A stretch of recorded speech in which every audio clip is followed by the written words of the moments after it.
এই কি গো, বলছি আমি একটু বাজারে যাব সংসারে কিছু কেনাকাটার জন্য, টাকা দাও। তুমি এখন বাজারে যাবা? হুম। তো কতক্ষণ লাগবে মোটামুটি তোমার বাজারে গেলে? ওই 4-5 ঘন্টা। 4-5 ঘন্টা?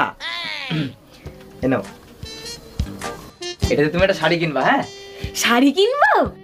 আচ্ছা। আর এই 500 টাকা দিয়ে তুমি সংসারের জিনিসপত্র কিনবা। আচ্ছা ঠিক আছে। 4-5 ঘন্টা। এইবার শিবুদার বউরে একটা ফোন করব। হ্যালো, হ্যাঁ বৌদি। কি গো? তুমি তুমি না বাজারে গেলা? আমি না ভুলে গেছি। কি কি ভুলে গেছো তুমি? কোন 500 টাকাটা দিয়ে শাড়ি কিনবো আর কোন 500 টাকা দিয়ে সংসারের জিনিস কিনবো একবার বলি দাও না।